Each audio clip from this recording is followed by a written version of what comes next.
mbokk yi ñu ngi leen di nuyu di leen dalal jàmm ci plateau invité grand format fii ci Walf TV ñi ngi am mbégte di dellu si waat fii di ànd ak sama natango Moustapha Diop Tafa maa ngi lay nuyu. maa ngi lay fay bu baax Pierre di nuyu doomu Sénégal yi ñu seetaan yëpp ci biir réew mi ak bitim réew. waaw di am mbégte tamit di sekkaat yow plateau bi di premier numéro de l'année. Donc di si profiter di souhaiter Sénégalais yëpp nos meilleurs vœux. atum 2024 bi nekk atuma jàmm ci Sénégalais yëpp ku si nekk tamit nga am wér-gu-yaram ak xaalis bu bëri si am solo lool. sunu invité Aliou Mamadou Dia nekk fonctionnaire international nekk itam candidat parti bi di PUR ci élection présidentielle Aliou Mamadou Dia ñu ngi lay nuyu. Pierre maa ngi lay sant di la gërëm bu baax di nuyu Moustapha di leen sant bu baax di leen gërëm ci opportunité bi nga xam ne may ngeen ma ko pour waxtaan ak waa Sénégal. waaw Aliou Mamadou Dia kon ni ma ko waxee léegi fonctionnaire international nga nekk représentant résident bu PNUD ca Cameroun depuis avril 2023 liggéey nga nag ci dëkk yu bëri ci Afrique liggéey nga ca Togo fi nga xam ni nekkoon nga fa coordonnateur résident bu système des Nations Unies lu toll si ñaari at ëpp ko sax nga liggéey tamit ci wàllum prévention de crise ca République démocratique du Congo ca Sahel ca Nigéria ca Cameroun ak ca Tchad laataa ngay intégré nag système des Nations Unies liggéey nga lu ëpp juróomi at ci ay activités de recherche d'enseignement universitaire ci mbirum say travaux yi nga doon def ci wàllum sa thèse liggéey nga ci nag ci loolu ca département bu géographie bu université Cheikh Anta Diop de bu Dakar ak itam ca laboratoire bu télédétection appliquée bu Institut des sciences de la Terre ak bu laboratoire de géosciences bu université de Marne-la-Vallée ca France donc nag macha allah sa carrière sa biographie riche na trop waaye lii lay ci mën a jukki rek ci lu ëpp solo xam naa leneen li ci waxtaan bi certainement sénégalais dinañ la gën a découvrir Moustapha donc rek ma bàyyi la nga lancer débat bi. mi ngi noonu Aliou Mamadou Dia su ma déggee Pierre di def sa biographie j'ai tout de suite envie de vous poser une question yow ci sa bopp au-delà du fait que dañ lay présenter un peu comme un fonctionnaire international def nga réew yu bari réew yoo xam sax dafa nekkoon en conflit yow ci sa bopp soo ñu doon wax sa bopp ci Sénégal gii ci fan nga ci bokkee lan lañ ci mën a jàpp.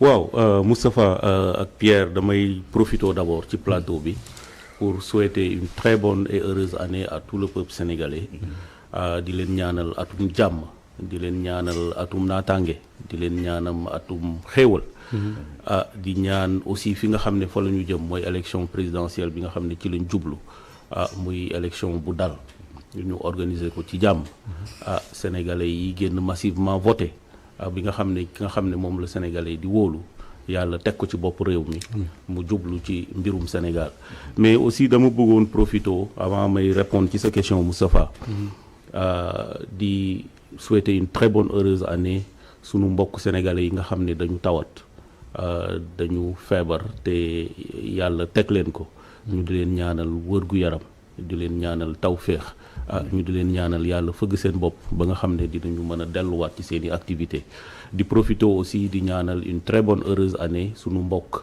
yi nga xam ne caabi da leen féete ginnaaw it muy ñoo xam ni nattu àdduna moo leen dab ñu di leen di ñaanal li nga xam ne mooy tolof-tolof yi nga xam ne ci la ñu nekk yàlla génn leen ci tolof-tolof yooyu ba ñu delluwaat ci seen famille di ñaanal daal une très bonne et heureuse année à tout le peuple sénégalais ñiy dund fii ci biir réew mi ak ñiy dund bitim réew mais di ñaanal aussi une très bonne heureuse année sunu président de parti Cheikh Seydi Mouhamadou Moustapha di ko ñaanal waa PUR yëpp militant yëpp ci liggéey bi nga xam ne am nañ ko mais bala may peut-être Moustapha toujours répondre ci sa question bi xaw ma dama leen di bàyyi ngeen def ngeen annoncé nouvelle bi mais daal bëggoon naa wax ni que on vient d'avoir l'information comme quoi la nouvelle c'est que Pierre aura pratiquement tey passé après-midi bi ak le candidat Aliou Mamadou Dia ak son staff notamment ñoom Cheikh Tidiane Youm ak tout le groupe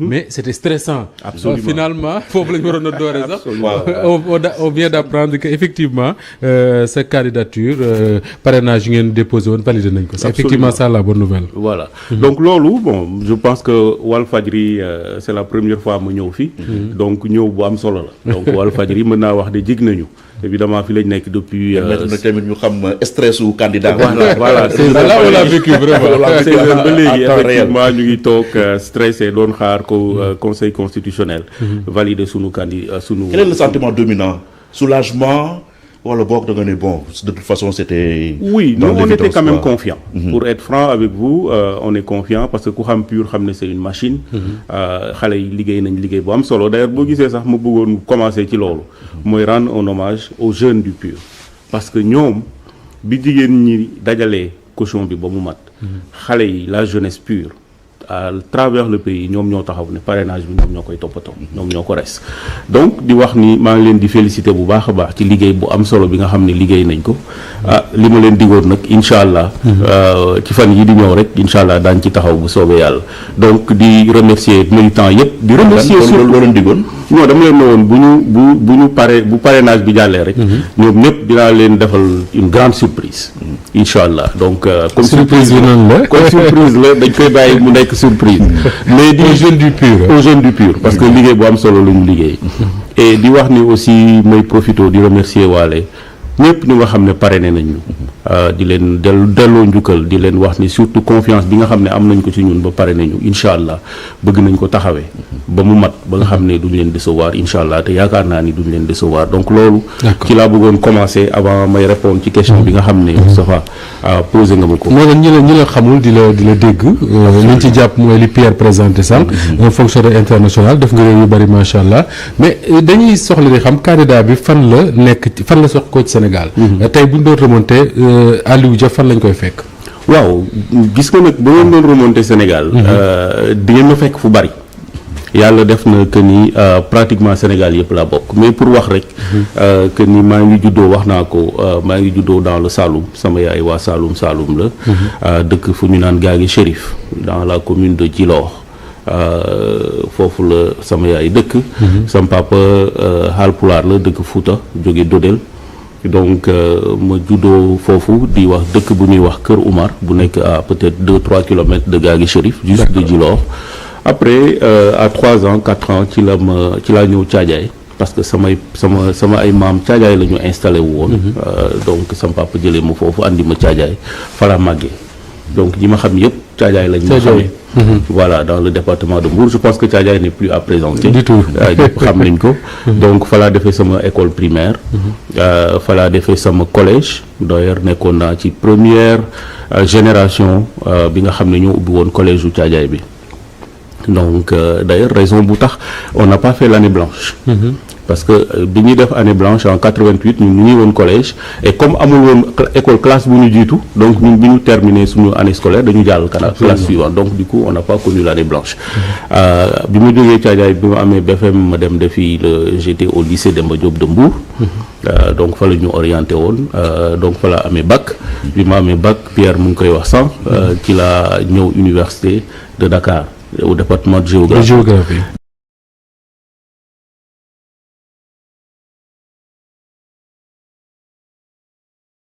Parce que loolu moo ma neexoon parce que dama alors bi ma amee bac sama maam bi nga xam ne moom ma yar nekkoon inspecteur nekkoon Mbour jàppoon ne droit daal amoon na ci ay point de vue yoo xam ne c'était pas trop ça parce que dama bëgguma nga nekk àttekat bëgguma lii parce qu'il était très religieux nekk avocat bëgguma il était très religieux yàlla na ko yàlla yërëm sama maam Baba Ndiaye yàggul nelaw ça peut-être 1 an et demi donc moom moo ma orienté en sociologie moom mooy dem ba lycée jël sama ay formulaire d'orientation def ci géographie sociologie ak histoire donc bi ma amee bac ñëw université dama dem directement au département de droit à la faculté de droit pour xool bi ma ñëwee gisuma sama tour et j'ai des amis des camarades yoo xam ne ils étaient en droit après ñun ñëpp dañu jaaxle woon parce que bon voilà ñun au lycée déjà voilà donc on se disait oui non droit laay dem defi on avait tous ce rêve d'être d'être des diplomates des ambassadeurs parce que c'est ça qui me fascinait. Mais après, je me suis retrouvé en géographie. Évidemment, j'ai beaucoup apprécié mon passage au département de géographie. de l'université de Dakar ba léegi sama professeurs yi samay xarit lañu ils m'ont bien formé dama koy wax tout ñoom ñëpp ma leen di profité pour rendre leen un vibrant hommage boo xam ni amuñu seen fay. rëccu wala li nga deful droit. rëccu ma ko benn yoon. parce que d'ailleurs li ma sama maam di wax. Parce que bi ma defee géographie bi ma pare j'ai commencé à travailler sur des problématiques de développement très complexes Pierre mu ngi koy wax sànq j'ai aussi travaillé au laboratoire de télédétection appliquée de l'IST bi may def sama thèse liggéey sur la problématique du suivi des catastrophes naturelles notamment des inondations dans le bassin du fleuve Sénégal par satellite. Alors comme expertise boobu amul woon voilà bariwul woon Sénégal donc j'ai eu une bourse d'excellence de la francophonie pour dem à l'université de Marne-la-Vallée à l'Institut francilien de géosciences may profito pour rendre un vibrant hommage toujours sama professeur Souley Wade qui m'a beaucoup aidé sama ay professeur Alioune Kane ñoom it qui m'ont encadré en thèse vraiment jàpp ci tette ma surtout professeur bi nga xam ne moom recevoir woon en France mooy professeur Jean-Paul Rudan c'est vraiment le plus grand spécialiste sur le traitement d'images radar images satellite radar donc mu recevoir ma ci laboratoire am donc noonu ci li tax defuma droit en réalité donc bi ma paree foofu ci laa commencé nag dem dans de grandes conférences parce que comme li ma doon liggéey xawoon na am solo nit ñi dañu bëggoon ay étudiants yu nga xam ne dañu nekk ci niveau boobu mais di présenter ay papiers dans de grandes conférences au niveau international donc ci laa commencé dem ci ay conférences yu mag au Japon je suis allé travailler à la NASA à Goddard Space Center à la NASA à Washington je suis allé au département de géographie de l'université de Copenhague je suis allé en Afrique du Sud pour la première fois c'était pour présenter des papiers yoo xam ne dama ko def sur le traitement de d'images satellitaires sur le suivi des inondations dans le bassin du fleuve Sénégal notamment sur la ville de Saint-Louis donc ci noonu laa commencé petit à petit di rencontrer maintenant les institutions internationales ñu intéressé wu ci liggéey bi ngay def après di ñëw vers toi et puis noonu de fil en aiguille ci la amee mes premiers contrats avec le système des Nations Unies. Alors bu ñu gisee li ngay présenté yëpp on a envie de dire vous étiez destiné à tout sauf à la politique. Alors mais le nom Alioune Mamadou Dia le grand public dañ ko découvrir au cours du dernier gàmmu. ñu jékki-jékki rek dégg Serigne Moustapha Sy mu wax ne am na fonctionnaire international bu tudd Alioune Mamadou Dia bu ma waxtaanal pour mu ñëw am na lu ñu war a wax man ak moom. Alors la question mooy lan moo la lié ak Serigne Moustapha en fait. waaw Serigne Moustapha yàlla dafa def ba mu gënee nekk xale. Franchement je pars de très loin ba mu nekkee xale sama rakku papa sama papa Ablaye yàlla na ko yàlla yërëm. Moustarchidir wala Moustarchidaat bu Kaolack bokk na ci ñi ko fondé d'ailleurs doomam am na doom boo xam ne Serigne Moustapha la ko tuddee mooy sama rakk Moustapha tey am na peut-être 40 ans et plus. D'accord. Donc sunu famille en tout cas ci sama côté rakku papa boobu papa Ablaye Dia waa mouvement bi yëpp d'ailleurs xam nañ ko xam nañ rôle bu am solo boo xam ne daan na ko jouer ci mouvement bi mais surtout may màgg aussi découvrir Serigne Moustapha di ko déglu parce que moi j'aime bien écouter les marabouts les hommes de Dieu pour mën a puiser ci ñoom li nga xam ne mooy xam-xam mooy yaru àdduna mu nekkoon koo xam ne dama ko yàgg sopp bi ma nekkee xale ba bi may màgg d'ailleurs bi mu ñëwee université ñëpp ñi nga xam ne dañu bokkoon ci mouvement bi d'ailleurs sama ay ñoom Maxari ak yooyu nga xam ne ñoo nekkoon woon université je leur disais toujours mais Maxari fexeel ma gis Serigne Moustapha dama ko sopp dama ko bëgg gis parce que damay déglu ay waxtaanam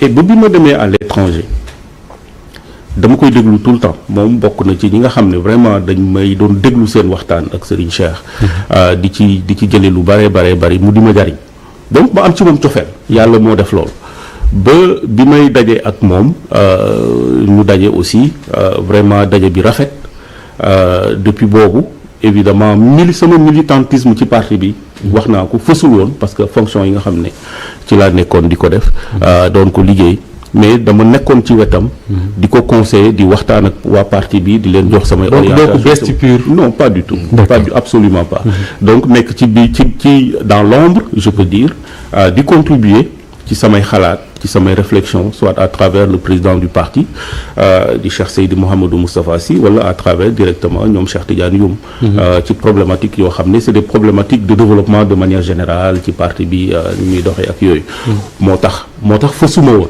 donc parce que samay fonction au niveau international moo tax mayuma woon may fës ci politique mais li may wax toujours mooy nekk dans le système international notamment dans le système des Nations Unies terewul la politique mën nga militer dans un parti parce que boo xoolee ñun surtout au PNUD on travaille beaucoup sur les problématiques de gouvernance sur les problématiques de participation citoyenne sur l'accompagnement de suivi en tout cas accompagner les États pour organiser des élections libres transparentes etc sur tout ce qui est gouvernance démocratique gouvernance politique Macky Sall bu lancé PUDC voilà absolument donc terewuñ la nga politique terewuñ la nga militer en fait mais li ñu lay tere rek mooy mënoo occuper ay charges politiques par exemple li may def secrétaire général d'un parti wala co-président ou en tout cas d'une commission par exemple logistique mënoo ko def au sein d'un parti mais mën nga militer bu voté jotee nga dem voté ji après contribuer quoi donc loolu ci laa nekkoon ba évidemment bon ba bi ñu wut candidature Serigne Moustapha je pense que moom ci boppam wax na processus bi nga xam ne moo mëne ci ni ñu wutee candidat bi parce que dañu jàpp ne fi ñu toll profil bu baax wala profil boo xam ne nit koo xam ne am na expérience ci problématique de développement ci ni ñuy yore réew ci ni ñuy jàppale nit ñi ba ñu génn ci ay ndóol ci ni ñuy defee vraiment ni ñuy yore état je pense bu fekkee ne moom gis na profil boobu mu bokk ci parti bi c'est de bonne guerre que mu ne kii kat jàpp nañ ne am na qualité yi nga xam ne moom la ñu bëgg ci ku war a mën a jiite Sénégal. mais élection présidentielle kenn du ko gagné ak le PUR seulement. Absolument. Souvent dañuy wax ne l'électorat du PUR c'est un électorat sécurisé. Quoi qu'il advienne dinañ voter pour le candidat choisi par Serigne Moustapha Sy mais il faudra aller au-delà est-ce que le fait que Serigne Moustapha tànn la moom ci boppam. da nga jàpp ne handicap la wala avantage la pour un candidat à la présidentielle. mais avantage bu mag a mag la. parce que Serigne Moustapha je pense que garant la déjà. D'accord. Parce que quand même kenn xamu ko ci naka sudul noonu kenn xamu ko ci yoo xam ne mën nga ko bañ a naw ci loolu li ñu ko xamee mooy depuis mu commencé liggéey bi nga xam ne liggéey na ko ci Sénégal il a été toujours du côté du peuple fu population yi sonne wala foo xam ne am na lu ku leen war a taxaw waxal leen ci loolu la nekk donc ku mel noonu bu la jëlee jiital la da ngay xam ne intérêt wu réew mi intérêt wu Sénégal kese moom la jiital pour tànn la xam nga wax naa ko bi ñuy def suñu découverte ma ne leen man jàpp naa ne bu ma nekkee président de la République du Sénégal bu ma taxawee benn taxawaay bi te méngoowul ak li Sénégalais yi bëgg Serigne Moustapha sera le premier à sortir pour dire président d'accord uma ak yow ci li nga xam ne noonu ngay doxalee parce que Sénégalais yi gisuñu ci seen bopp donc tànn boobu dama jàpp ne du tànn teg ci bakkan wala yaa ma neex te moom xam nañ du fonctionner noonu donc ma jàpp nag ne évidemment sama profil wax ngeen ko sànq parcours bi nga xam ne def naa ko je suis un pur produit du développement je ne connais que le développement. sa carrière de fonctionnaire international fu mu nekk da nga ko mettre entre parenthèses. non mettre ma ko entre parenthèses dama démissionné. dama démissionné mettre entre parenthèses mooy mën nga essayer bu kiiwul nga demaat waaw.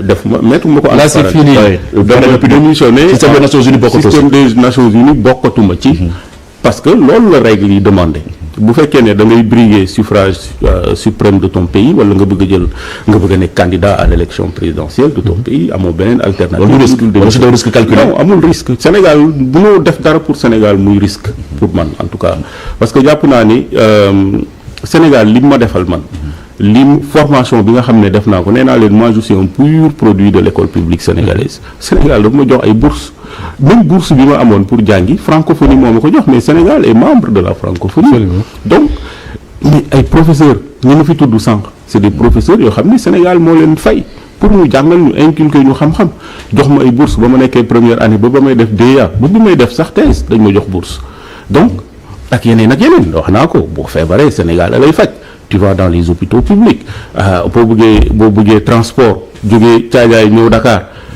mais tali bi defe naa état du Sénégal moo ko defar donc pour wax ni ak loo mën a jàpp bitim réew privilège yoo mën a am et je sais que j'en avais parce que quand même représentant résident du lu ndaw privilège boo mën a am bu la Sénégal soxla wala nga jàpp ne war nga am taxawaay boo xam ne di nga ko taxaw sa parcours wala sa expérience war nga ko mettre à la disposition du Sénégal doo hésiter. mais justement est-ce que tey ak aisance bi nga mënoon am tey ci sa carrière internationale et tout ça nga démissionné tey dugg ci arène politique boo xam ne arène lañ ko tuddee. nekk espace de gladiateur.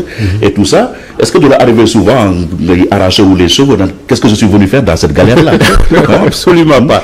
Pierre, je te rassure sur ça. Non, je ne m'arrache pas les cheveux. Et donc je suis très fier de pouvoir venir et de proposer à mes compatriotes de les servir. Parce que dama jàpp ne lépp looy def rek pour servir la te bu fekkee ne da nga koy def te tu n'en attends absolument rien du tout je pense que jar na ko. Évidemment politique comme ni ñu ko xamee Sénégal man sama objectif mooy ñu fexe ba politique ñu defee ko d'une autre manière et loolu c'est possible notamment politique dama gëm ni du rek waxante lu ñaaw du rek defante lu ñaaw du rek yàqante der mais politique boo xasee ba décider ne da nga bëgg a ñëw dans sa réew pour occuper ay fonctions yu toll ni présidence de la République am na taxawaay boo xam ne da nga ko war a taxaw politicien nag ñëpp xam nañ Sénégal boo ne politicien ñu ne la kooku daal lim lay wax taxawul wala politicien daal lim lay wax moom ay waxu politicien la mais loolu dama jàpp ne jaaduwul parce que politique éthique moo ko war a lal te loolu dama gis ne dafa xaw a tumuranke suñu réew ma jàpp nag ne il faut que loolu ñun ñëpp ñu xeex ñun ñëpp ñu taxawaat wane beneen homme politique bu bees boo xam ne li ko yitteel mooy wax population bi dëgg. population boobu souvent elle vous renvoie dos à dos dañ naan politiciens yi ñoom ñëpp yem voilà effectivement mais yàlla xam ne ni ñëpp yemuñu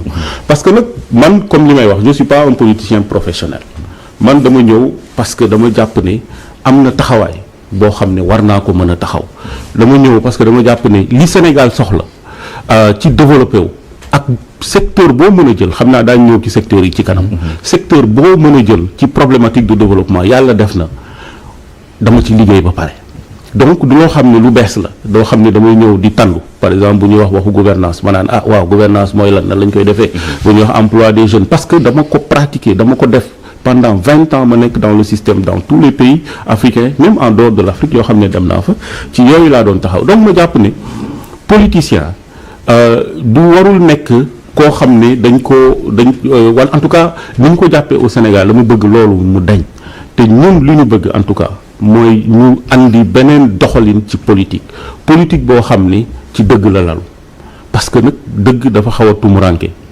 fii ci réew mi ma jàpp ne naxaate bi nga xam ne politicien da koy nax askan wi pour dagaan seen baat loolu dafa jaaduwul dañ ko war a arrêter donc pour man taxawaay bi nga xam ne homme nouveau bi nga xam ne moom la ñu soxla nouveau leadership bi nga xam ne moom la ñu soxla mooy koo xam ne dafay ñëw ak intégrité koo xam ne dafay ñëw ak humilité déglu mbokk yi te xam naa loolu daañ ci ñëwaat parce que maa ngi def ay tournées à travers le pays di déglu suñu mbokk sénégalais yi di dagaan di xam bu baax a baax li nga xam ne moom mooy seen ay problème donc yooyu daal mooy loo gis dans le Sénégal des profondeurs mais Pierre dama toog te nelawatuma parce que bi ma jógee ci dëkk bi en tout cas dans le Sénégal des profondeurs dama am ay sentiments yu doy waar mooy xam nga li xew mooy sunu mbokk yi sonn nañu Sénégalais ils vivent dans une pauvreté extrême loolu nga gis moo nekk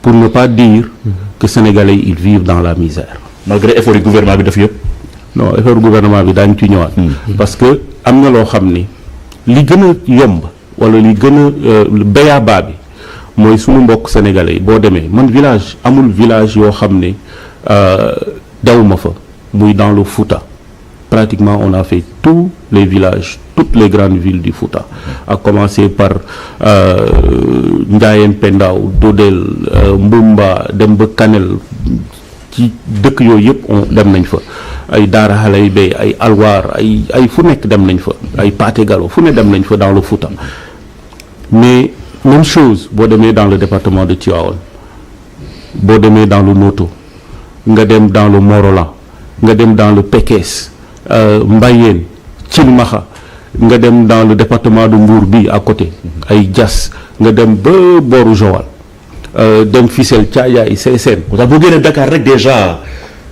mais y a deux Sénégal. Casamance parce que Casamance yi muy wax ni soriwul Dakar. mais non c'est à côté moo tax bu jéem moo sax dem ci kaw a kaw. Casamance laa jógee barki démb ak région dëkku Moustapha aussi Louga maa ngi fa woon barki démb dem ba ay Kokki ay Thiamène ay fu nekk dem naa fa mais Pierre Sénégalais yi sonn nañ xam nga li ñu lay wax mooy lu gën a terre à terre mooy amuñu ndox mu ñu naan. xam nga dama dem barki démb fële Nguer Malal c'est à peut-être une vingtaine de kilomètres de Kër Massar de Kër Momar Sarr. région de Louga. région de Louga Moustapha war na xam foofu xam nga waa Nguer Malal ne ma président fii amul forage yi fi nekk yëpp c'est de l'eau saumâtre mënuñu naan te KMS 3 bi mu ngi jaar fii à 500 mètres de notre village te amuñu ndox. KMS 3 bi jëm Dakar pour desservir waa Dakar en eau potable waa Nguer Malal amuñu ndox mu ñu naan donc amul fenn foo xam ne dem naa fa moo tax franchement bi ma déglu président de la République le 31 décembre dama ni mais te moom xam na Sénégal parce que amul village bu ma demul te waa chef de village bi waxuñu la ne wala imam bi neewuma mais président fi nga toog nii fii le président Macky Sall toogoon bi mu wut nguur gi. Donc il connaît les réalités à l'intérieur du pays ndox amul les gens ils meurent de soif dem naa ci benn village du ma tudd village bi waxtaan ak mag ñi ba pare ñu ne ma président benn mag jël parole ne ma président xam nga li ñu lay nëbb dama la koy wax puisque gis nga ñun teen bi moom la ñu am ci la ñuy naan mu ne ma mais ñun ci village bi ñun ñëpp am ay problèmes urinaires parce que ndox mi ñuy naan dara baaxu ci dañuy dem dispensaire amuñu déjà dispensaire il faut que on se tape 10 kilomètres 15 kilomètres pour dem dispensaire bu ñu demee ñu jox ñu garab ñu ñëw mais bu ñu ñëwee dañuy naanaat ndox bi parce que amuñu lu ñu jëndee eau minérale amuñu forage teen bi la ñu am ci la ñuy naan bu ñu ko naanee amaat des problèmes urinaires loolu moo nekk biir Sénégal waxuma waxu faj bi moom c'est la catastrophe nit ñi ils n'ont pas accès aux soins amul fenn foo xam ne di nga fa dem te nit ñi waxuñu la problème surtout jigéen ñi en fait jigéen ñi nga xam ne dañuy matu ñu war leen a mën a toppatoo village yi nga xam ne dañu fa nekk déjà amul sax yoon pour nga yegg fa moo tax quand vraiment bu may. c'est ça surtout booy déglu le discours officiel. mais le discours du 31 décembre du chef de l'État quand il parle des investissements yi mu def ci wàllu santé li mu recruter ci ay enseignants li mu nangam ak nangam soo ko comparé ak li nga wax ne moom nga gis dans le monde à l'intérieur du pays Pierre a raison de dire que c'est finalement deux Sénégal. c'est deux Sénégal mais xam nga. moo tegee président de la République muy wax naan que par exemple taux d'accès à l'électricité en milieu rural. Oui. c'est autour de presque 90%.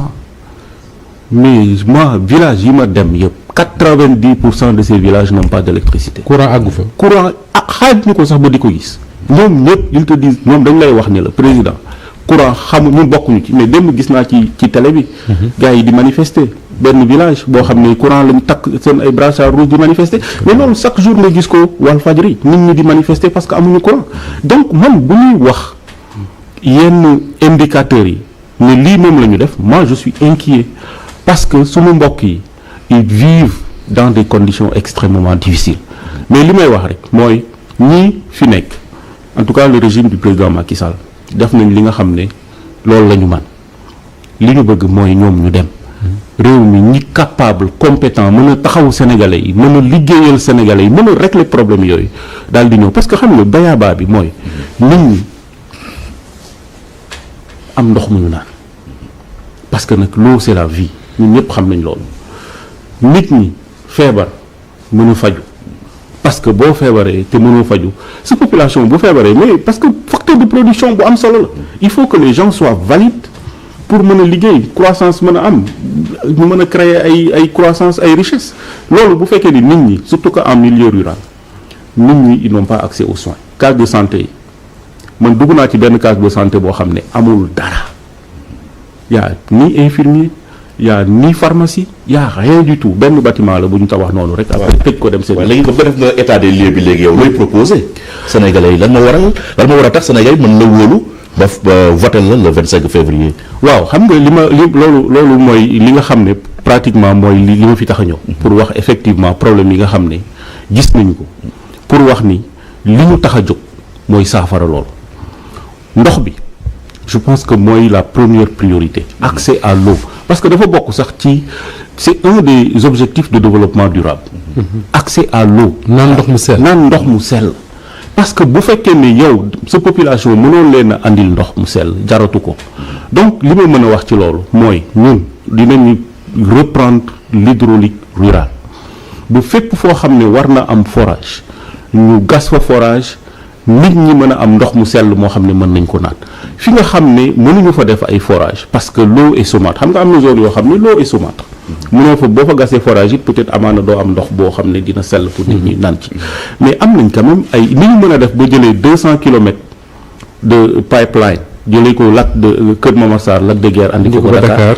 mais ñu dëkk ci biir réew mi ay waa Sénégal lañu mais ñooñu it war nañ leen mën a andil ndox mu sell moo xam ne di dañ ko naan te yooyu incha allah daañu ci taxaw mais lii may mën a wax par exemple dans cette zone surtout dans le Ferlo mooy am na ay programme yu mag a mag a mag yoo xam ne état du Sénégal commencé woon na ci liggéey mais depuis quelques années dañ ko teg de côté mooy par exemple le programme de revitalisation des vallées fossiles. loolu depuis Abdou Diouf on en parle. ñu fi problème suñu diggante ak Mauritanie exactement. mais loolu incha allah man dama ci liggéey yàlla def na. bi may def sama mémoire de maîtrise j'ai travaillé sur la revitalisation de la vallée du Ferlo. de Yang-Yang wala de Kër Momar Sarr jusqu'à Sémé dama ci liggéey donc xam naa projet bi bu baax a baax a baax a baax donc loolu dama jàpp ne waxuma la rek.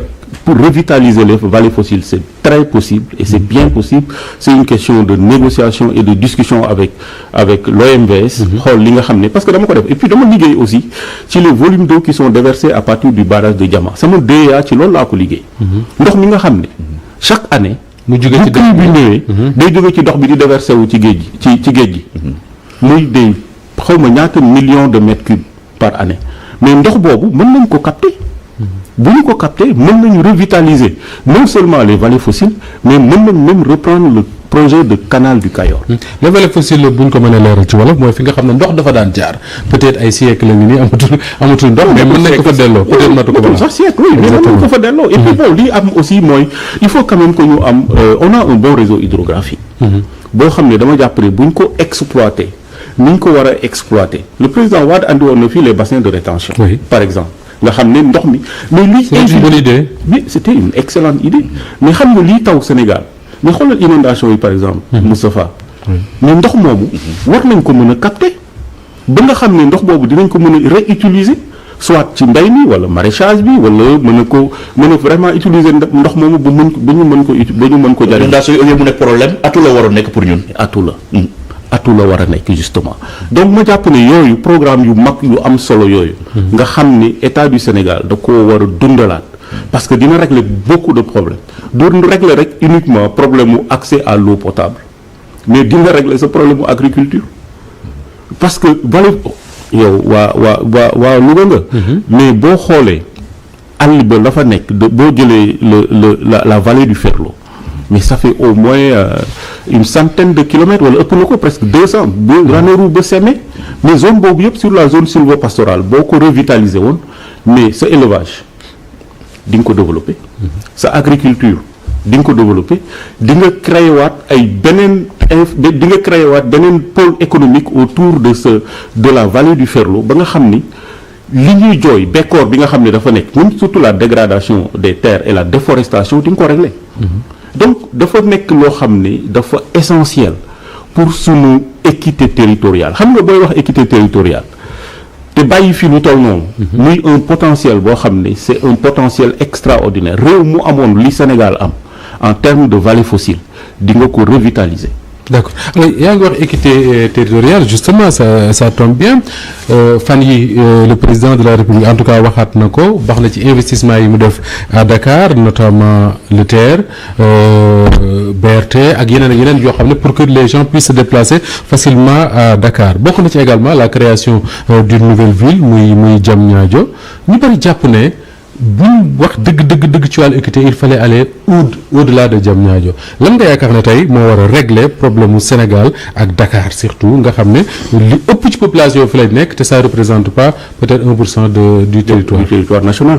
mais Moustapha je pense en tout cas man xaw ma. kan moo conseil président de la République ci yi nga xam ne def na ko boo xoolee investissement yi muy wax yëpp. c'est des investissements qui sont concentrés sur Dakar. sur la région comme on pourrait dire sur la région du Cap-Vert. jeex na TER bi gaar ba la. ba. Diamniadio. nee nañ dina dem ba aéroport. après nga jël BRT bi. problème mu waa Ndakaaru. Géejawaay jaar Grand Yoff Grand Médine génne ji Dakar. nga def ci ay milliards. TER bi nga def ci xaw ma ñaata milliards yaa ngi wax presque plus de 1000 milliards. donc on même parle de 1200 milliards. BRT bi la même chose yeneen infrastructures yi nga xam ne moo fi nekk stade nga def ko Diamniadio. Dakar Arena nga def ko Diamniadio nga jël say duñ koy waxati. les centres de conférence Abdou Diouf. la maison des Nations Unies. Diamniadio. création d'une nouvelle ville. oui mais tu peux pas c'est-à-dire xam nga da ngay fekk entonnoir. nga tëj entonnoir bi bouteille bi boo tëjee fii ndox mi di jaare daanaka da nga koy étrangler c'est-à-dire li ñu def c'est vraiment mooy étrangler Dakar man ma jàpp ne ak Sénégal ni mu toll yëpp quand même war nañu mën a jël le temps qu'il faut étudier xool ban emplacement moo gën a stratégique pour créer une nouvelle ville. une nouvelle capitale pour désengorger Dakar mais manqué wu fi. Diamniadio n'est pas stratégique. non Diamniadio n'est pas stratégique d'ailleurs Diamniadio ñëpp xam nañ ni le sol est meuble. c'est des sols argileux kenn mënu fa tabax. pourtant soo xoolee Diamniadio mu mënut a ñàkk je crois que c'est Mame Birame Wathie qui le disait l'autre jour Afrique daanaka foofu wax boo nee Côte d'Ivoire ne Abidjan ne Yamoussoukro.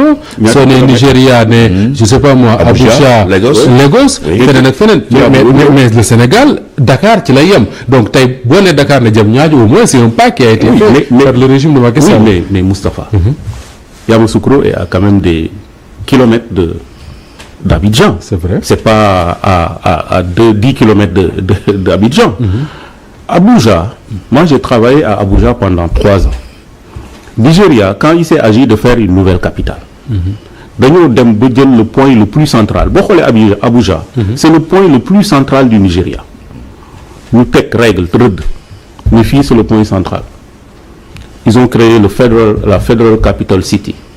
boo xam ne gouvernement état du Nigeria état fédéral bi moo ko moom def fa une nouvelle ville dagg seen ay artères yoo xam ne ay pratiquement 50 mètres la organiser la ville ba nga xam ni Abuja mën nga génne nord mën nga génne sud mën nga génne est mën nga génne ouest Abuja donc organiser seen ville fii ñu ne ministères yi fii la ñuy nekk fii les forces de sécurité présidence bi fii lay nekk organiser seen ville ba mu ne boy yi parce que ils ont pris le temps jël études yu gën a sérieuses yoo xam ne mën nañ ko def.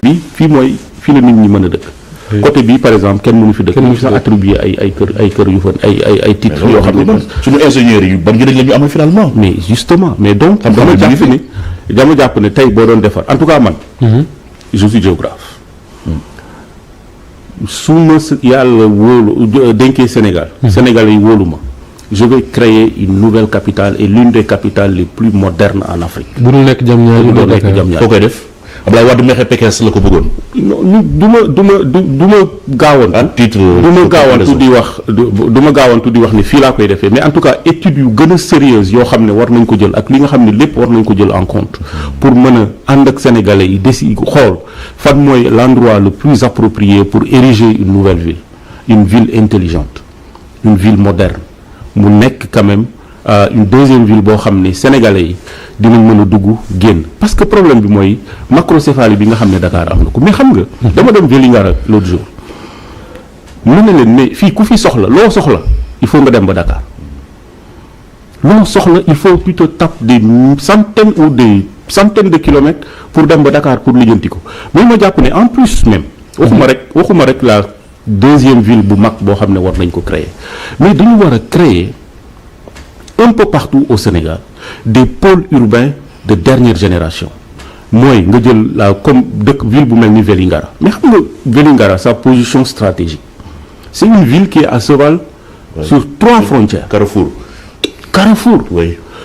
Il y a la Gambie, il y a la Guinée-Bissau, il y a la République de Guinée. Donc mu nekk un foyer carrefour boo xam ni mais mën nga fa investir loo xam ni pour développer zone boobu. Tu le fais à Vélingara.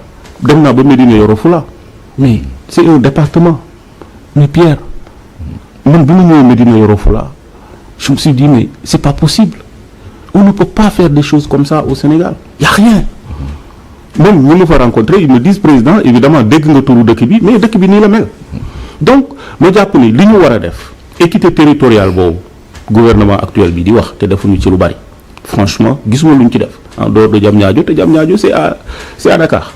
30 kilomètres. Ok, c'est à combien de kilomètres? 30 kilomètres. Donc ma jàpp ne non dëkk bi Sénégal yaatu na bu dee suuf rek bari na fi am na ville yoo xam ne dañ leen war a développer dem naa Kaffrine c'est une ville aussi boo xam ne ville carrefour la Kaolack c'est une ville mais extrêmement importante pour notre économie parce que Kaolack ñi xam Kaolack démb xamoon nañ ne par exemple toutes les grandes compagnies de commerce ay Morel et Prom ak yooyu le port de Kaolack était bien connu c'était une ville carrefour aussi parce que ñëpp fa la ngay jaar pour dem en Gambie pour dem en Casamance et cetera pour dem Mali donc mënoo am loolu une ville comme Diourbel aussi ak Touba ma jàpp ne Diourbel aussi dafay jouer un rôle important nga dem dans le Tamba waxuma nag ay les villes frontières foofu it am na liggéey bu am solo boo xam ni jàpp naa ne dañ ci war a liggéey donc équité territoriale du rek bon voilà def naa ñetti forage fële créé naa PUDC def naa Puma def naa lii def naa lële non du ay slogan c'est-à-dire loo xam ni c'est de développer d'autres zones. Voilà. Développer d'autres zones. yoo mën a fixer population bi seen terroir d'origine. parce que loolu boo ko deful exode rural dina la rey. te loolu moo fi nekk mais li ci leneen li mooy nit ñi waa Vélingara waa kër Saare Mamadi dem naa fa maa ngi def un clin d'œil d'ailleurs à sama xarit Chérif Aïdara ak yeneen village yoo xam ne nit ñi ils te disent mais ñun on travaille 3 mois ci année bi. mbay bu bay jotee sax damay gis ñi nekkoon Dakar doon daan seen doole dañuy delluwaat pour bay bu ñu bayee 3 mois toog benn 1 mois noppalu jaay seen gerte jaay seen lii am tuuti weccet. transition bi sax baax na nga wax ñu sa vision ci mbay mi. waaw loolu lu ma amal solo la. waaw bu Sénégal da daan mbay mi mooy sa priorité ak l'emploi des jeunes dinañu emploi lu baykat yi lu amal solo la mbay mi lan moo si sa gis-gis. mais bàyyi ba yeggale foofu ci parce que tu sais équité territoriale dafa ma amal solo Pierre parce que dama jàpp ne Sénégal noonu la ñu mën a développer réew mi doo jël ci benn côté rek nga ne bàyyil ma defar fii li ci des nga bàyyi ko te li ci des moo ëpp donc man li ma gëm mooy que le développement commence à la base bu fekkee ne réew mi mënuñu créer des pôles de développement des pôles d'émergence un peu partout xam nga mu estimer réew mi nga xam ne day jógandoo su ko defee ñu nekk au même niveau de développement même su fekkee ne mënuñu dab Dakar sax la région de Dakar ak la région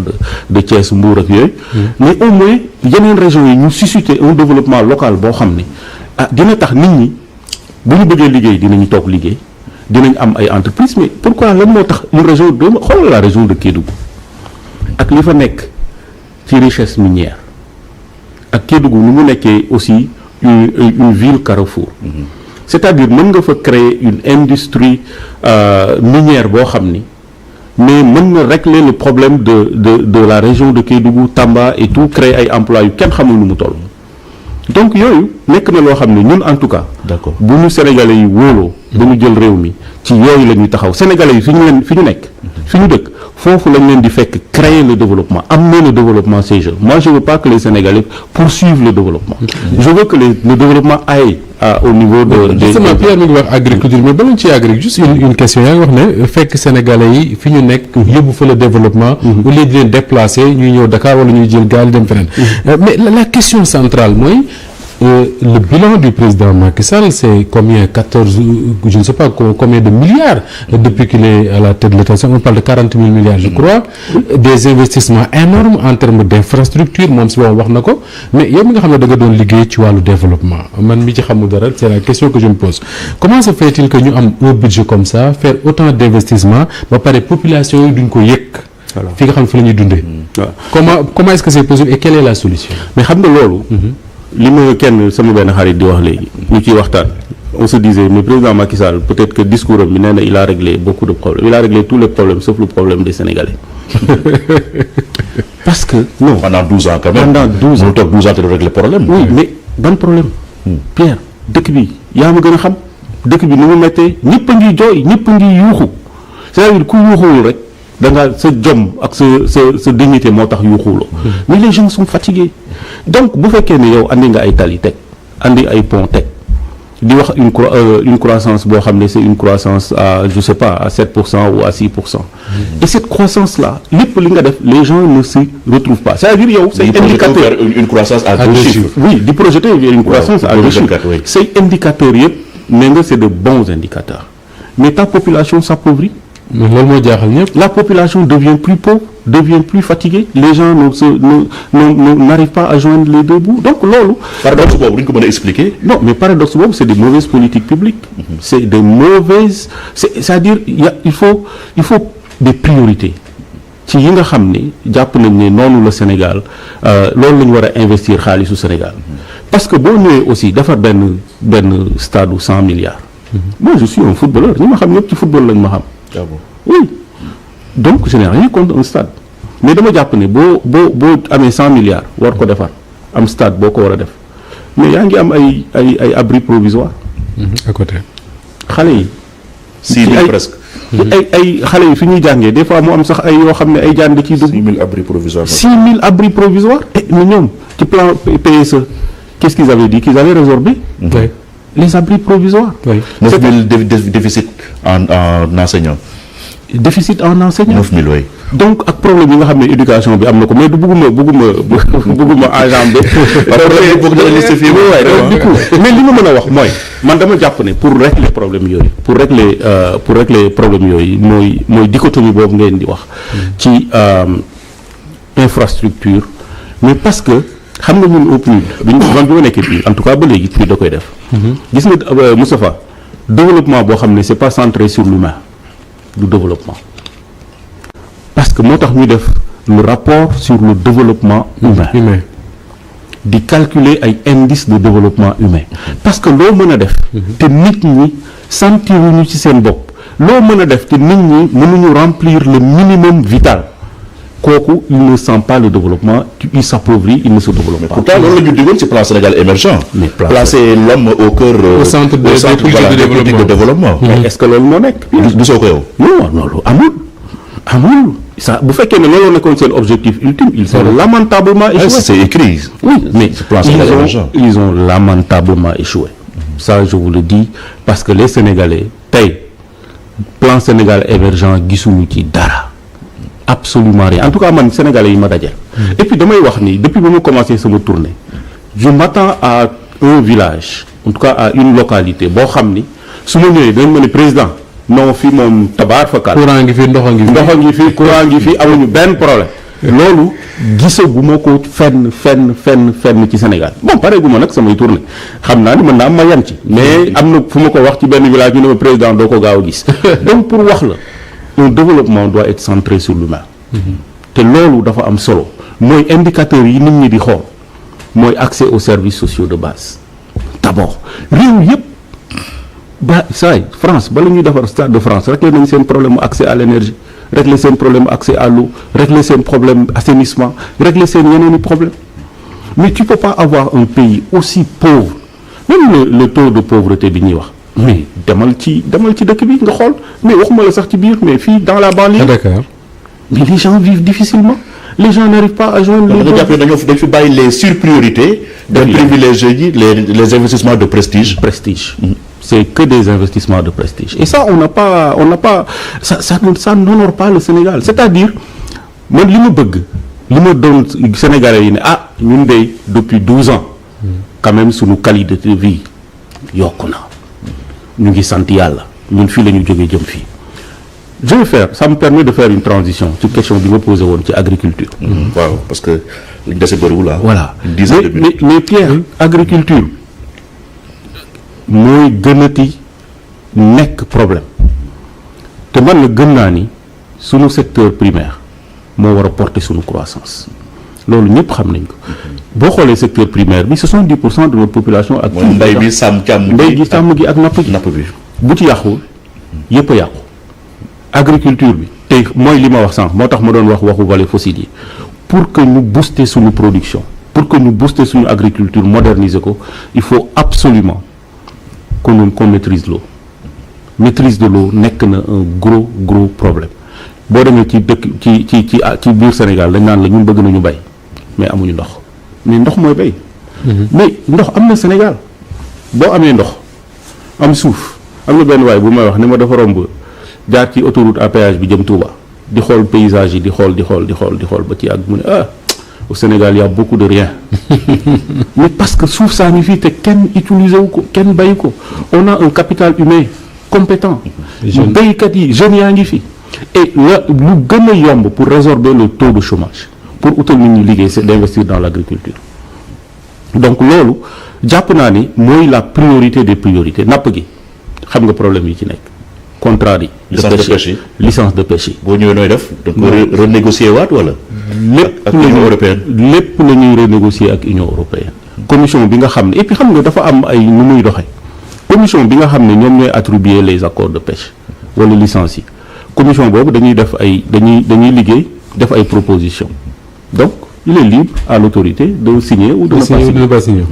mais ñun loolu la gouvernance même dañ koy réformer ba nga xam ne nappkat yi. ak mareyeurs yi ak ñi nga xam ne dañuy yëngu dans le domaine de la pêche dinañ am leur mot à dire ba nga xam ne bu ñuy joxe ay licence de pêche wala ay accord de pêche yi dinañ ko joxe de manière rationnelle mais man dem naa Cap Skirring dem naa Pointe Sarène dem naa Joal rencontrer les pêcheurs mais pêcheurs yi dañ lay wax man dama dem je suis choqué parce que dama dem Cap Skirring déjà Cap Skirring ak nu mu toll ak ce que Cap Skirring représente pour la pêche Cap Skirring amul quai de pêche donc li fa am mooy ay baraques yoo xam ni. nappkat yi ñoom ñoo ko fa def. et puis mu ñëw gis gaal yëpp seer ñu ne ma ne leen mais qu'est-ce qui se passe xanaa kenn demul géej ñu ne mais ci géej gi amul dara. et puis on a des problèmes avec les gardes-côtes Bissau guinéens. ak Mauritaniens. ak Mauritaniens yi au nord. Gambiens yi sax ñoo xaw a tane. donc yooyu ma jàpp ne yooyu ay yoo xam ne la état du Sénégal da koo war a taxawee renégocier yooyu jàppale sunu nappkat yi. ba nga xam ne dinañu mën a am tout ce qu'il faut pour mën a dem nappi mais yemul ci loolu boo jëlee les chaînes de valeur des produits halieutiques pratiquement chaîne de valeur amatul donc chaîne de froid bi transport bi logistique bi yooyu yëpp nekk na yoo xam ne incha allah ñun bu ñu ñëwee dañ ko réorganiser. càmm gi aussi la même chose boo demee ci ferlo bi loolu lañ lay wax imagine-toi les produits de l'élevage suñu filière laitière bi meew yi ñu fiy naan yëpp. bitim réew la jóge pratiquement lu ci gën a bari. amul benn usine boo xam ne mën nga ne usine bi dina def transformation de nos produits laitiers. dëkk yooyu tam dañuy tuur sax. soow mi ci géej gi. ci dex bi. mais Jolof boo demee Jolof gars yi dañuy am soow natt kii bu ñu demee ci luuma bi. jaay ci des bu ñu ko mën a denc. donc loolu nga xam ne man muy potentiel boo xam ne mënoon nañ ko utiliser. mais xoolal même ne serait-ce que soo jëlee les pots d'air. ba dama dem seeti artisans yi et j'en profite pour rendre un hommage à nos artisans dama dem même bi ma nekkee Louga dem naa seeti artisans yi dem Pire ak Ngaye Mexe seeti artisans yi ñu may wax ci matière première bi nga xam ne moom la ñu soxla pour liggéey mooy les pots. Sénégal ba mu daj amul tannerie amul benn usine de tannerie. donc li xoolal ça se fait au Maroc par exemple. ça se fait au Maroc. mais l'artisanat Maroc artisanat moo ko yor. boo demee ci seen nu ñu koy waxati ci seen marché locaux yi noonu. Médina yi.